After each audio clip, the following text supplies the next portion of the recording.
नमस्कार, आप देख रहे हैं पद्मेश 24/7 कृष्णा सिंडे के साथ। चलिए देखते हैं एक नजर आज की हेडलाइंस पर।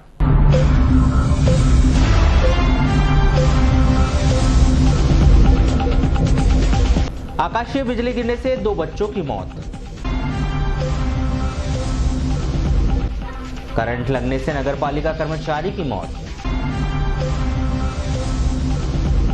एकोड़ी सरपंच पद से पृथक, रोजगार सहायक की सेवा समाप्त। पशुपालन मंत्री बोले, जिले में जल्द लगाई जा सकती है दूध प्रोसेसिंग यूनिट। दूसरे दिन भी प्रभावित रहा अंबेडकर चौक से जयस्तंभ मार्ग। संत निरंकारी चैरिटेबल फाउंडेशन ने किया रक्तदान शिविर का आयोजन। और कोसमी बौद्ध विहार में आयोजित किया गया कैरियर अवेयरनेस सेमिनार। अब समाचार विस्तार से। मध्य प्रदेश शासन स्कूल शिक्षा विभाग के आदेश के अनुसार 24 जून से सभी शासकीय और अशासकीय स्कूल प्रारंभ हो जाएंगे। इससे पूर्व जिला शिक्षा अधिकारी आर.के. लटारे ने जिले भर के सभी प्राचार्यों से स्कूलों में छात्रों की सुविधा के अनुकूल व्यवस्था की पूरी जानकारी ली, जिससे छात्रों को किसी भी तरह की परेशानी का सामना न करना पड़े। जिला शिक्षा अधिकारी आर.के. लटारे बताते हैं कि उनके द्वारा सभी स्कूलों की मरम्मत सहित अन्य सभी कार्य पूर्ण किए जा चुके हैं। 24 जून से विधिवत स्कूल शुरू हो जाएंगे। ऐसे में सभी शिक्षक समय पर स्कूल पर उपस्थित हों। इन सभी विषय पर समय समय पर निरीक्षण के माध्यम से जानकारियां ली जाएगी। सारे विद्यालयों को, संस्था प्रधानों को, प्राचार्यों को निर्देशित कर दिया गया है कि जो भी विद्यालय हैं उनकी साफ सफाई की ओर पूर्ण ध्यान दिया जाए। यदि कहीं टूट फूट है, कहीं जीर्ण शीर्ण अवस्था में कोई दीवार इत्यादि या कोई रुक कक्ष है तो उसको डिसमेंटल कराने की पूरी प्रक्रिया करवा ले, संपन्नित करा ले। और किसी भी स्थिति में, चूँकि बरसात का समय भी रहेगा, तो ऐसे जीर्ण शीर्ण कक्षा में अपना अध्यापन कार्य न कराया जाए। और बच्चों के बैठने के लिए यदि जहाँ पर फर्नीचर नहीं है, जहाँ पर बैठने की पर्याप्त व्यवस्था नहीं है और आपके पास संसाधन उपलब्ध है, तो पूर्ण व्यवस्था उनके बैठने की जाए। पुस्तकें वितरित करने का कार्य भी प्रारंभ कर दिया जाए। जैसे ही छात्र छात्राएं प्रवेश लेते हैं, जैसे ही उपस्थित होते हैं, उनको पुस्तकें वितरित कर दिया जाए। नगर के अंबेडकर चौक में शनिवार की देर रात मोबाइल कंपनी के द्वारा केबल बिछाने के दौरान नगरपालिका की मेन पाइपलाइन फोड़ दी गई, जिस कारण सैकड़ों लीटर पानी बह गया और शनिवार को दिन भर पाइपलाइन मरम्मत में नगरपालिका के कर्मचारियों को भारी मशक्कत करनी पड़ी। रविवार को उत्कर्ष स्कूल पानी टंकी पूरी तरह से भर नहीं पाई और जल प्रदाय करने में भारी दिक्कतों का सामना करना पड़ा। दूसरी ओर रविवार को अंबेडकर चौक से जयस्तंभ पहुंच मार्ग भारी वाहनों की आवाजाही के लिए बंद रखा गया, जिस कारण खास तौर पर ट्रक और बस चालकों को दूसरे रूट से अपने वाहन ले जाने पड़े। जानकारी के अनुसार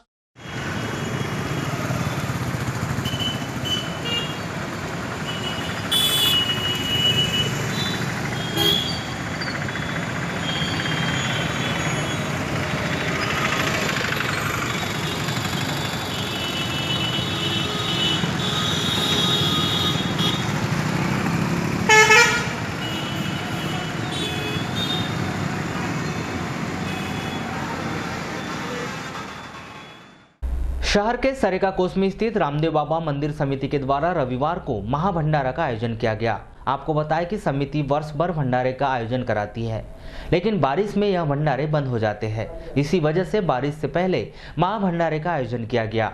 इस दौरान सुबह से लेकर शाम तक लोगों ने महाभंडारे का प्रसाद ग्रहण किया।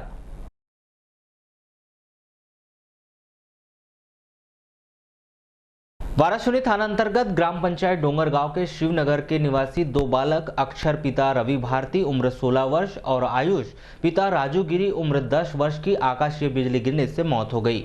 जानकारी के अनुसार रविवार की दोपहर दोनों बकरी चराने गए थे, जहां बरसात होने के कारण दोनों ममेरे फुफेरे भाई पेड़ के नीचे खड़े हो गए। तभी अचानक शाम 5 बजे आकाशीय बिजली गिरी, जिससे उनकी मौत हो गई। बिजली गिरने से दोनों बच्चों की मौत हो चुकी थी। गांव के ही कुछ बच्चे तूफान के बाद गिरे आम चुनने गए थे, जिन्होंने इन दोनों के बच्चों को बेसुध स्थिति में देखा और इस बात की सूचना उनके परिजनों को दी। परिजनों ने दोनों को सिविल अस्पताल वारासुनी लेकर आए, जहां उन्हें चिकित्सकों ने मृत घोषित कर दिया। घटना के बाद से परिजनों का रो रो कर बुरा हाल है।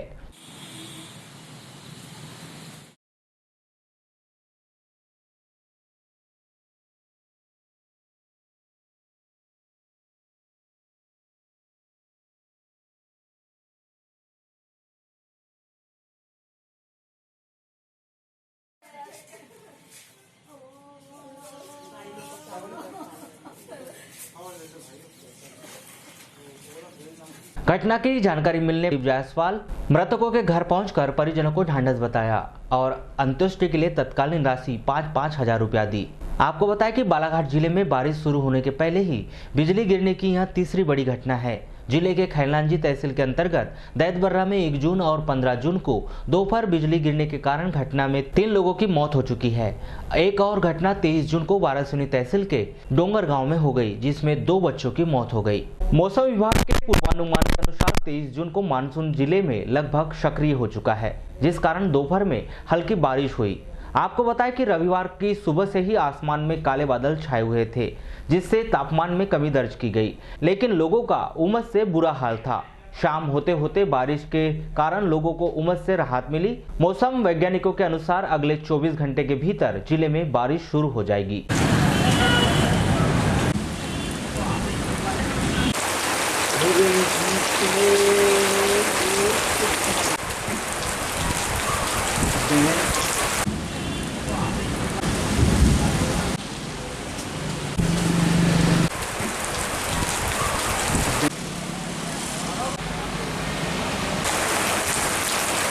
जनपद पंचायत वारासिनी के अंतर्गत आने वाली एकोड़ी पंचायत के सरपंच, सचिव व रोजगार सहायक, सहायक इंजीनियर और उपयंत्री सभी पर वित्तीय अनियमितता के चलते जिला पंचायत सीईओ पीसी शर्मा ने कार्रवाई की है। पंचायत की सरपंच धनवंता शरणागत को पद से पृथक कर दिया गया। रोजगार सहायक सादरा की सेवाएं समाप्त कर दी गई। इसके अलावा सहायक यंत्री, रोजगार सहायक और 3 उपयंत्रियों से राशि वसूली के आदेश दिए गए हैं। पंचायत में लगभग 14 लाख रुपए से अधिक का भ्रष्टाचार किया गया है, जिस पर जिला पंचायत सीईओ पीसी शर्मा के द्वारा कार्रवाई करते हुए सभी पर वसूली के आदेश दिए गए हैं, जिसमें पंचायत सरपंच धनवंता शरणागत पर 3 लाख, रोजगार सहायक साधना मेश्राम पर 1.5 लाख रुपए, सहायक यंत्री आर के भारद्वाज पर 1,98,000, उपयंत्री विजय बिसेन पर 1,05,000, उपयंत्री चित्ररेखा पर 1,13,000 रुपए, उपयंत्री देवराम झाड़े पर 50,000 रुपए वसूली के आदेश दिए गए हैं। दूरभाष पर चर्चा के दौरान जिला पंचायत सीईओ पीसी शर्मा ने बताया कि सभी पर कार्रवाई के लिए आदेशित कर दिया गया है। साथ ही सचिव की वेतन वृद्धि रोकने के भी आदेश दिए गए हैं। आपको बताया कि एकोड़ी पंचायत भ्रष्टाचार का पर्याय बन चुकी थी। लंबे समय से यहां पर भ्रष्टाचार हो रहे थे, जिसकी बानगी यहां की पंचायत के प्रभारी 3 उपयंत्रियों पर वसूली के आदेश हुए हैं। जिला स्तरीय त्रिरत्न बुद्ध विहार बौद्ध नगर कोसमी में रविवार को कैरियर अवेयरनेस एवं गाइडेंस सेमिनार का आयोजन किया गया। जो छात्र और छात्राएं 10वीं और 12वीं कक्षा से पास हो गए हैं और इस वर्ष आगे की पढ़ाई करना चाह रहे हैं, ऐसे छात्र और उनके परिजनों के लिए कैरियर जागृति एवं मार्गदर्शन का आयोजन किया गया, जिसमें बड़ी संख्या में धर्मावलंबी उपस्थित रहे। बाबा साहेब आम्बेडकर के द्वारा जो हायर एजुकेशन की बात की गई है, उन्हीं बातों को ध्यान में रखते हुए कैरियर गाइडेंस का शिविर का आयोजन किया गया है। हायर एजुकेशन से ही समाज में बदलाव आ सकता है, यही सोच युवाओं को बताना था कि वे अधिक से अधिक पढ़ाई करें और हायर एजुकेशन प्राप्त करें। इस करियर गाइडेंस अवेयरनेस सेमिनार का जो मकसद है, ये युवाओं को जनजागृत करना है। बाबा साहब ने जिस प्रकार हायर एजुकेशन की बात की है और जो हायर एजुकेटेड लोग होते हैं वही समाज में सही अर्थ से परिवर्तन ला सकते हैं, उसके बारे में बाबा साहब की जो सोच थी, उसी सोच को लेकर ये युवाओं को इस बात को लेकर जागृति का कार्यक्रम यह चल रहा है। और इसी जागृति के कार्यक्रम के अंतर्गत में हमारे नागपुर से उपासक उमेश गजबे सर वो आए हैं और उन्होंने भी काफ़ी लोगों को विदेश जाने के लिए प्रेरित किया और विदेश में जाकर वो बच्चे हायर एजुकेशन ले रहे हैं, कोई पीएचडी कर रहा है, कोई उच्च स्तर के एजुकेशन के लिए बच्चों को कैसे मार्गदर्शन करना चाहिए, उनके परिजनों को कैसे मार्गदर्शन चाहिए, इन सभी बातों को ध्यान में रखते हुए इस तरह के कैरियर अवेयरनेस और गाइडेंस सेमिनार का आयोजन हमारे द्वारा लंबे समय से किया जा रहा है। कुछ सालों से मैं हायर एजुकेशन, बाबा साहब बोलते कि विदेशों में जाके हायर एजुकेशन लेना चाहिए, मोस्टली इंग्लैंड और अमेरिका में, क्योंकि जो की पोस्ट में जाने के लिए आप एक्सपर्ट होना चाहिए किसी विषयों में, तो वो और उनका इंडिया का एजुकेशन स्तर उतना नहीं है, क्योंकि अभी इस साल सिर्फ 152 के बाद यानी आया 152 रैंक की वर्ल्ड लेवल की यूनिवर्सिटी मुंबई IIT आई है। इसके पहले 200 के नीचे यूनिवर्सिटी थी, तो पहली बार IIT मुंबई अभी कुछ दिन पहले 152 में है, तो जिनका रैंक ही नहीं है 150 के अंदर, वो क्या पढ़ाई देंगे बाबा। तो बाबा साहब पहले से बोलते कि उस स्तर का एजुकेशन आपको विदेशों में मिले, तो उसके लिए क्या मार्गदर्शन करना है, इसके लिए हम कार्यरत हैं। क्या क्या बता रहे हैं आप यहाँ पे? एक्चुअली जिले के हट्टा थाना अंतर्गत कुआगोंदी निवासी दंपति पर अचानक रीछ ने हमला कर दिया, जिसमें राम सिंह बुरी तरह से घायल हो गए, जिन्हें उपचार के लिए जिला अस्पताल में भर्ती किया गया है। राम सिंह के बेटे अशोक बताते हैं कि उनके माता पिता दोनों जंगल में शहद निकालने गए हुए थे। इसी दौरान अचानक रीछ ने उन पर हमला बोल दिया। मां ने जैसे जैसे चट्टान के पीछे छुप गई, लेकिन पिताजी रीछ के हमले से बच नहीं पाए, जिस कारण उन्हें बुरी तरह से वे घायल हो गए। जंगल गए थे, पीछे से जो दौड़े ऐसे खींचते, जो भड़ाक गिर गया, तो एक कटे उसके छाते में होगा, वहाँ से फिर ऐसे डालते हैं उसके मुँह में। अच्छा, कितने बजे की बात है ये कम से कम 12 बजे हो। अरे जंगल क्यों गए थे? वो अपने शायद हटने के लिए। क्या? शायद निकालने के लिए। शायद तो ये अकेली गए थे क्या? नहीं, दोनों गए। 2 प्राण गई थी जंगल। दोनों गए थे? हाँ, शहद निकालने। मैं पीछे रह गया, वो आगे चली गया, पत्थर था बड़े, मैं हालत में हो गया, उस पर एक ऐसे गिर गया। किसने हमला किया था इनके ऊपर? हाँ, भालू ने हमला किया। भालू। शहर की यातायात व्यवस्था को सुचारू करने के लिए हनुमान चौक और कालीपुतली चौक में यातायात सिग्नल लगाए गए थे, जो आए दिन तकनीकी परेशानियों के चलते बंद होते जा रहे हैं। हनुमान चौक स्थित सिग्नल लंबे समय से बंद पड़ा है, तो वहीं बीते 2 दिनों से कालीपुतली चौक स्थित सिग्नल भी बंद हो गए हैं। यातायात प्रभारी के अनुसार तकनीकी परेशानी के चलते यह बंद हो गए हैं, जिसे जल्द ही मरम्मत करवाकर शुरू करवाया जाएगा। वाराणसी में रविवार को मध्य प्रदेश शासन के पशुपालन मंत्री लखन सिंह यादव का आगमन हुआ। इस दौरान उन्होंने मध्य प्रदेश शासन के खनिज मंत्री प्रदीप जायसवाल से मुलाकात की और उसके पश्चात मुरझड़ कृषि फार्म में मत्स्य पालन का दौरा किया। इस दौरान मछली और झींगे की जानकारी ली। पशुपालन मंत्री के अनुसार बालाघाट जिले में दूध उत्पादन की अपार संभावनाएं हैं। यहाँ का दूध महाराष्ट्र के कई जिलों में वितरण किया जाता है। भविष्य में जिले के भीतर दूध उत्पादन से जुड़ी हुई प्रोसेसिंग यूनिट लगाई जा सकती है, जिससे यहाँ के लोगों को और अधिक रोजगार मिलेगा। एक तो जो शहर के जो गौवंश है, जिसको हम निराश्रित कह सकते हैं, या कई पशुपालक उनको दिन में चरने के लिए छोड़ देते हैं, वो सब्जी के ठेले पे जाके अपना मुंह मारते हैं, वहाँ डंडे खाते हैं, और शाम को वो पशु उस गाय को ऐसी हैबिट पड़ गई, शाम को अपने मालिक के यहाँ पहुँच जाती है और दूध निकालने के बाद मालिक स्वतः फिर उनको सुबह छोड़ देता है और सुबह फिर वो दूध देने के लिए उसके घर पहुँच जाती है। ऐसे से जानी जाएंगी जो एक आधुनिक गौशाला होगी। इन सब की लक्ष्य का टारगेट हम लोग करने के बाद जो है, मुझे लगता है मध्य प्रदेश में जो निराश्रित गौवंश है वो पूरी तरह संधारण और संबंधन करने का काम कांग्रेस पार्टी करती है। नगर के बुड़ी स्थित कर्मचारी भवन में आज संविदा सचिव संगठन की आवश्यक बैठक आयोजित की गई, जिसमें कर्मचारी से जुड़े विभिन्न समस्याओं को लेकर चर्चा करते हुए अहम निर्णय लिए गए। इस बैठक के संदर्भ में मजदूर संघ के जिला अध्यक्ष राजेश वर्मा के द्वारा आवश्यक जानकारी दी गई।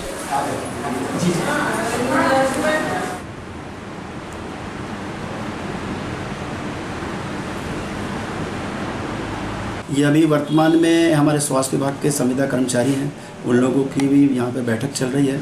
और वर्तमान में अभी हाल में जो है वो पंचायत सचिव संगठनों की भी मांग चल रही है। वही हम लोगों का जो है अभी जुलाई में मध्य प्रदेश सरकार ने जिस तरीके से अपने वचन पत्र में दिया था कि हम सारे के सारे दैनिक वेतनभोगी कर्मचारियों को, संविदा कर्मचारियों को, आशा कार्यकर्ताओं को, आंगनवाड़ी कार्यकर्ताओं को, स्व सहायता समूह की रसोईया बहनों को तथा असंगठित क्षेत्र में काम करने वाले दैनिक वेतनभोगी कर्मचारियों को हम नियमित करेंगे। और अपने वचन पत्र में भी चुनाव के पहले कांग्रेस सरकार ने ये वचन पत्र में हमको दिया हुआ था, लेकिन वचन पत्र का मध्य प्रदेश सरकार पालन नहीं कर रही है, जिसका भी हम लोग भरपूर इसका विरोध करने की हम लोग तैयारी कर रहे हैं। और आने वाले समय में एक बड़े आंदोलन की भारतीय मजदूर संघ जो है तैयारी कर रहा है। शासन के द्वारा संगठित एवं असंगठित मजदूरों की सुरक्षा एवं सहायता के लिए विभिन्न प्रकार की योजनाएं चलाई जा रही है, लेकिन जिले में असंगठित मजदूर की सुविधा और सुरक्षा के लिए कोई पुख्ता इंतजाम नहीं किए गए। नगर के गुजरी चौक में सैकड़ों की संख्या में जिले भर के मजदूर सुबह से सड़क पर जमावड़ा लगाकर अपने परिवार की जीविका के लिए घंटों खड़े होकर रोजगार की तलाश करते हैं, लेकिन इन मजदूरों के लिए इस स्थान पर ना ही अब तक कोई भवन बनाया गया है और ना ही उनकी सुविधाओं का ख्याल रखा गया है, जिसको लेकर मजदूरों में असंतोष व्याप्त है। उन्होंने प्रशासन से मांग की है कि मजदूरों की सुरक्षा को देखते हुए उचित भवन का निर्माण किया जाए ताकि वे सुरक्षित अपने रोजगार की तलाश कर सके। इस संदर्भ में मजदूरों का क्या कहना है, आइए जानते हैं।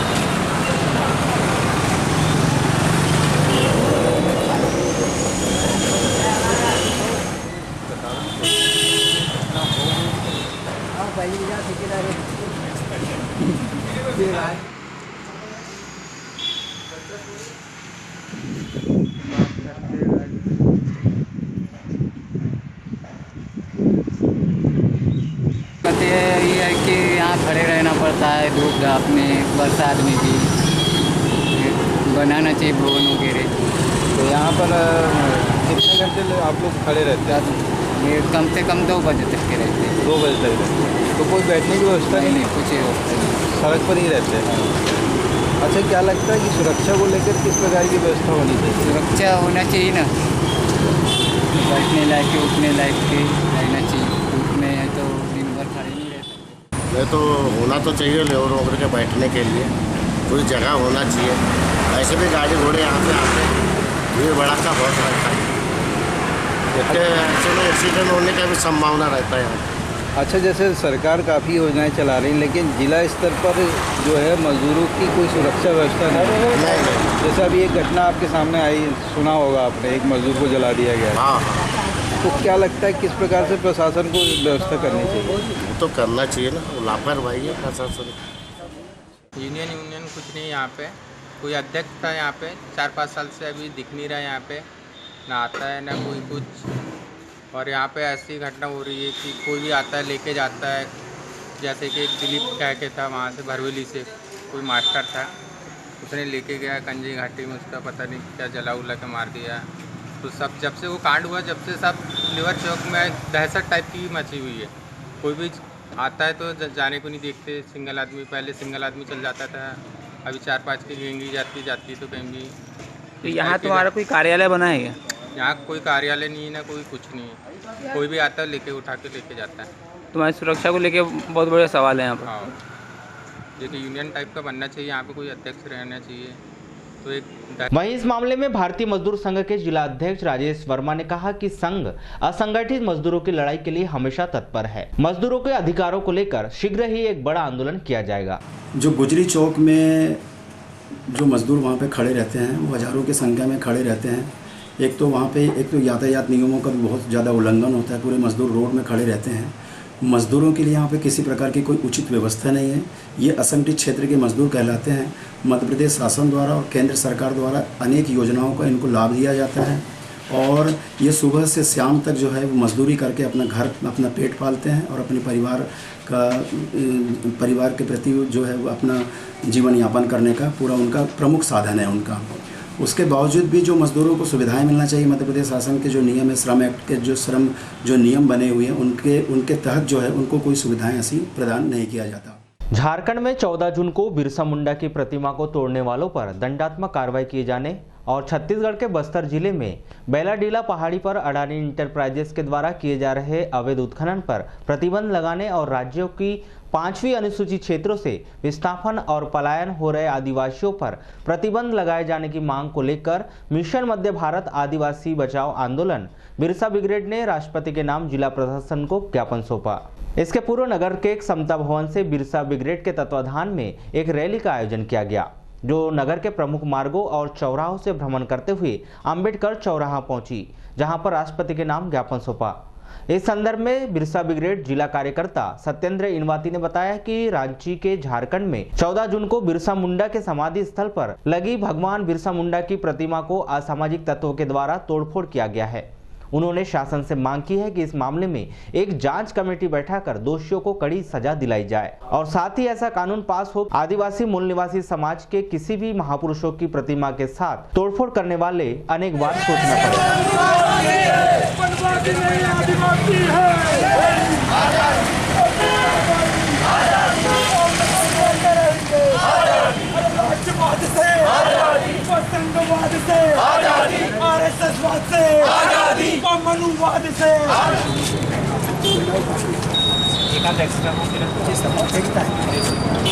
14 जून को मानव धरती आबा भगवान बिरसा मुंडा जी की रांची झारखंड में कोकर में उनके समाधि स्थल पर असामाजिक तत्वों के द्वारा मूर्ति को तोड़ा गया है, जो कि नगर निगम के संरक्षण में है वो मूर्ति।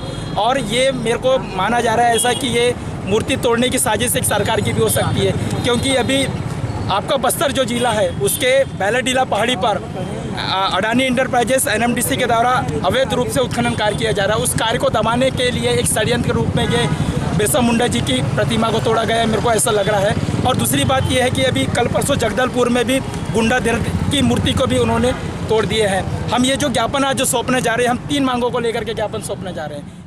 शहर के शिशु रोग विशेषज्ञ डॉक्टर नीलय जैन के द्वारा मानव की आत्मकथा नामक किताब लिखी गई है। मनुष्य कैसे जन्म लेता है, कैसे बड़ा होता है और कैसे उसके जीवन में घटनाक्रम घटते हैं, इन बातों सहित अन्य सभी बिंदुओं पर बारीकी से ध्यान देते हुए इस किताब को उन्होंने लिखा है। डॉक्टर नीलय जैन बताते हैं कि जीवन के सारे पहलुओं को किताब में संजोने के लिए उन्हें 5 साल का वक्त लगा।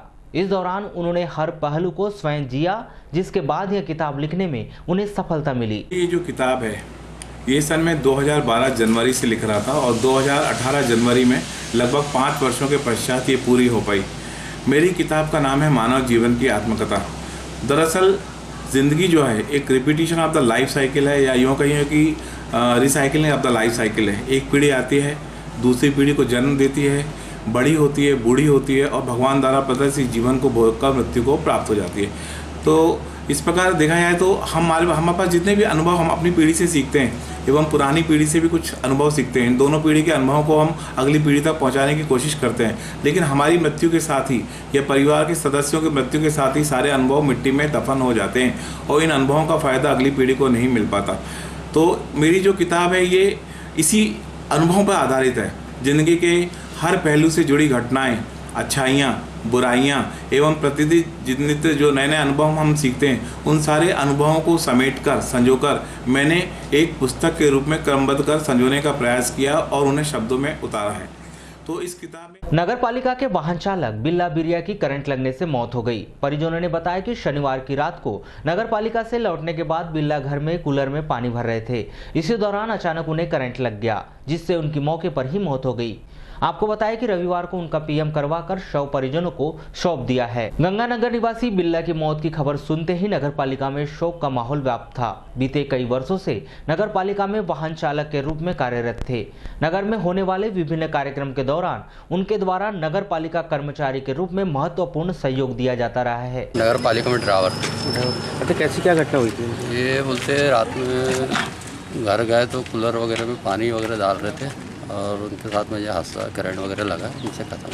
तो क्या चालू कूलर में पानी डाल रहे थे क्या? अब ये तो मेरे को मालूम, अपन तो इधर रहते हैं वार्ड नंबर 3। और ये कहाँ रहते हैं? ये गंगानगर में रहते हैं। गंगानगर में। तो क्या हॉस्पिटल में उपचार के दौरान हुई क्या वहीं पे? नहीं, फिर उनके बच्चे लोग ने इधर लेके आए, उनको अस्पताल वगैरह लेके आए। अब उसके साथ में क्या हुआ ये नहीं मालूम, इस समय ख़त्म हुए क्या हुआ ये नहीं मालूम था। तो ये कूलर के करंट से ही एक्सपायर हुआ? जी हाँ। 25 जून को किसी भी वक्त मूसलाधार बारिश लग सकती है। मौसम विभाग ने इस साल पूरे प्रदेश में अच्छी बारिश होने की संभावना जताई है।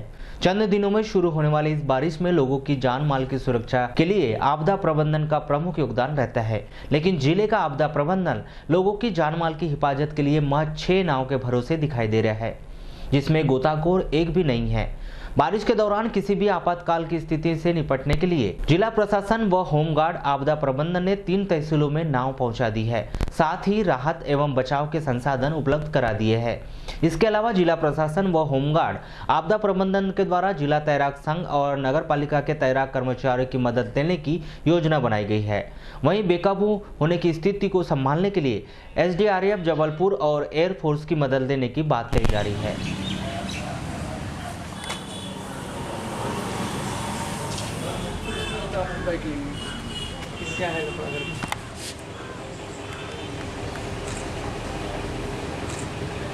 क्या है चालू है? ये भी चालू है। ये समझो क्या कि लगभग मैं जबलपुर में दो लोगों को मतलब तो यहाँ पर टीवी तालाब वगैरह तो करते हैं ना।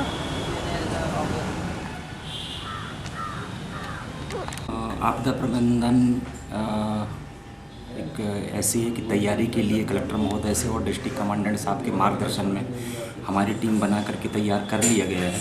बालाघाट प्रॉपर के लिए लगभग 20-21 जवान रहेंगे, जिसमें मैं स्वयं रहूँगा और तहसील क्षेत्र में तहसील किरनापुर, लांझी और वाराशिवनी में मोटर बोट और नाव की व्यवस्था कर दी गई है, जहाँ पे सभी जगह नाव भी पहुँचा दिया गया है और मोटर बोट इंजन भी। कितने अपने पास में नाव हैं टोटल जिले भर में? टोटल जिले की उपलब्धता लगभग जिले की उपलब्धता 6 नावों की है, जो हम चार नावों को वितरण कर चुके हैं। वो शेष जो यहाँ पे बचा हुआ है वो जिला मुख्यालय में ही मतलब रखे जा। टोटल जिले में काम करने के लिए तो लगभग मैं समझता हूँ कि ऐसी स्थिति में गोताखोर और तैराक अलग अलग होते हैं। हमारे होमगार्ड्स में जो है वो तैराक हैं जिनको गोताखोरी की प्रशिक्षण अभी नहीं हो पाई है। सिर्फ एक जवान को कलकत्ता में प्रशिक्षण देने के लिए मतलब बात सामने आया था, पर उनकी स्वास्थ्य खराब हो जाने की वजह से वो भी प्रशिक्षण पूरी प्राप्त नहीं कर पाए। ऐसी स्थिति में जो गोताखोर होना चाहिए था, इक्विपमेंट के साथ में जो काम करना चाहिए, वो अपने पास में उपलब्ध अभी नहीं है। तैराक उपलब्ध हैं जो मतलब अभी स्थिति बेसिकली रिसोर्स का प्रॉपर यूटिलाइजेशन यही हमारी प्रमुखता है। सारी मीटिंग्स हम लोगों ने कर ली है, रिसोर्स की मैपिंग कर ली गई है कि कौन कौन से रिसोर्सेज कहाँ कहाँ उपलब्ध हैं और कहाँ कहाँ रखे जाएंगे, ये महत्वपूर्ण है। गोताखोर के जैसे आपने बताया, तैराक हमारे पास 6 हैं, गोताखोर भी हैं, कुछ प्राइवेट लड़के भी हैं जो कि इसमें हमेशा मदद करते आए हैं। उनका सहयोग लिया जाएगा, उन सब की मैपिंग भी कर ली है और उन सबको भी जगह जगह पोस्ट किया जाएगा। निर्धारित मानदेय जो है जो कि उनको दिया जाएगा वो उन्हें उपलब्ध करवाया जाएगा। लालबर्रा से लगी हुई अमोली पंचायत से गुजरने वाली वैनगंगा ढूटी मुख्य नहर पर अमोली बाबा मनी के बीच स्थित अंग्रेजों के जमाने का पुल नाजुक स्थिति में पहुंच गया है, जिससे कभी भी कोई बड़ी दुर्घटना घटित हो सकती है। वहीं अमोली से समनापुर मार्ग कभी भी बंद हो सकता है। जर्जर पुल को देखते ही सिंचाई विभाग के द्वारा BRS कंपनी के द्वारा पुल की मरम्मत कार्य करवाया जा रहा है, लेकिन इस कार्य में लगे कर्मचारी बताते हैं कि अगर परिवहन नहीं रुका तो यह पुल कभी भी टूट सकती है। इसमें सर ट्रैक आ गया है, मतलब रेत के जो डंपर चल रहे हैं जी, इसके वजह से उसका बैलेंस जो सेंटर में है, ये जो जेक लगवाया है ना हम लोग ने जी, तो ये एक दिन धोखा हो सकता है।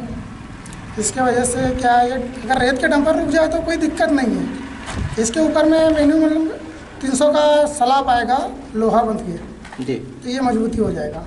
BRS कंपनी के जूनियर इंजीनियर अमीर गफ्फार बताते हैं कि उनके द्वारा जर्जर पुलिया की मरम्मत की जा रही है, लेकिन इस पुल से बड़े वाहन ऐसे ही गुजरते रहे तो यह पुल कब तक चलेगा इसका कोई भरोसा नहीं है।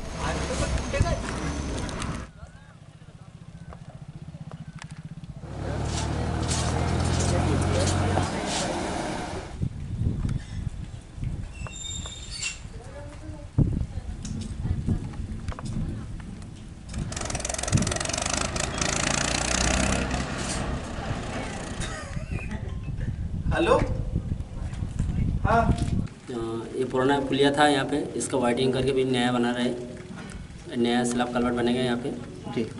तो जैसे कि अपना पुराना था ऐसे ईंट का स्लैब ही था इसमें, इसके ऊपर फिर अपना नया स्लैब डालेगा, अपना कंपनी डालेगा, इसको और मजबूत बनाएगा। तो अभी जैसे कि रेत का यहाँ बहुत लोकल डैम पर चल रहा है रेत का, तो अगर थोड़ा बहुत कम चलेगा तो अच्छा होगा पुलिया के लिए, क्योंकि अभी काम चल रहे हैं यहाँ पे। तो जैसे डंपर गुजरते हैं तो क्या होता है पुल से? पुल से अभी तो कुछ नहीं हो रहा है, मतलब फिलहाल जा रहे हैं, लेकिन जैसे कि दिन में बहुत सारा डंपर जाते हैं, दिन में भी चलते हैं। कंपन होता है क्या? हाँ, कंपन होता नहीं है, उतना कंपन नहीं होता, लेकिन लेबर लोग बोल रहे हैं कि और ज़्यादा डंपर चलता है, पूरा रात भर चलता है, ठीक है। तो मेरे ख्याल से थोड़ा कम चलना चाहिए।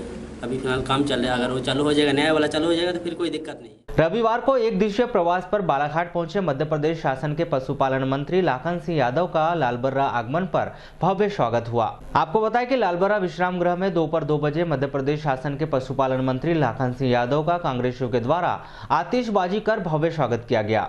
इस दौरान मंत्री ने कांग्रेसी पदाधिकारियों एवं कार्यकर्ताओं से मुलाकात की, जिसके पश्चात वे सिवनी की ओर रवाना हुए।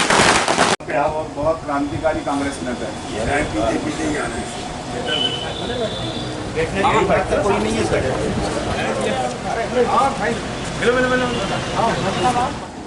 ये भी वारासुनी तहसील के ग्राम डोके में बिजली तार के संपर्क में आने से चिंदूलाल पटले की 3 मवेशियों की मौत हो गई। जानकारी के अनुसार बिजली का तार टूट गया, जिस कारण उसके संपर्क में चिंदूलाल पटले की 2 गाय और 1 बैल आ गए, जिससे उनकी मौत हो गई। कोतवाली थाना अंतर्गत हरिओम नगर में एक युवक ने कमरे में घुसकर एक लड़की को कट्टा दिखाकर उससे शादी करने की जबरदस्ती के प्रयास में पुलिस ने युवती की शिकायत पर उस युवक को गिरफ्तार किया है। जानकारी के अनुसार युवती अपने पिता के साथ चांगोटोला की मजार में जाया करती थी। इसी दौरान मजार में काम करने वाला सलमान नामक युवक की उस पर नजर पड़ी और उसने 22 जून को लड़की के रूम में पहुंचकर उससे जबरन शादी करने की धमकी देने लगा। युवती की शिकायत पर पुलिस ने उसे गिरफ्तार कर लिया है। भरवेली थाना अंतर्गत ग्राम ओदा धनसुआ में 21 वर्षीय युवती सरस्वती पिता भूरा मात्रे ने जहरीली वस्तु का सेवन कर लिया, जिसकी जिला अस्पताल में इलाज के दौरान मौत हो गई। जानकारी के अनुसार 23 जून को 1 बजे सरस्वती अपने घर में अचानक उल्टी करने लगी, जिसे इलाज के लिए जिला अस्पताल में भर्ती कराया गया,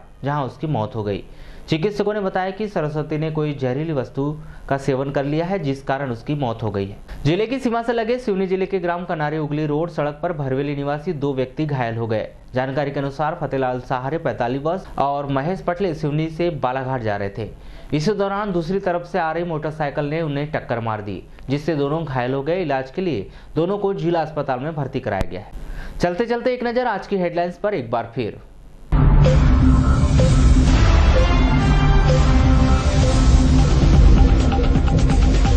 आकाशीय बिजली गिरने से 2 बच्चों की मौत। करंट लगने से नगरपालिका कर्मचारी की मौत। एकोड़ी सरपंच पद से पृथक रोजगार सहायक की सेवा समाप्त। पशुपालन मंत्री बोले जिले में जल्द लगाई जा सकती है दूध प्रोसेसिंग यूनिट। दूसरे दिन भी प्रभावित रहा अंबेडकर चौक से जयस्तंभ मार्ग। संत निरंकारी चैरिटेबल फाउंडेशन ने किया रक्तदान शिविर का आयोजन।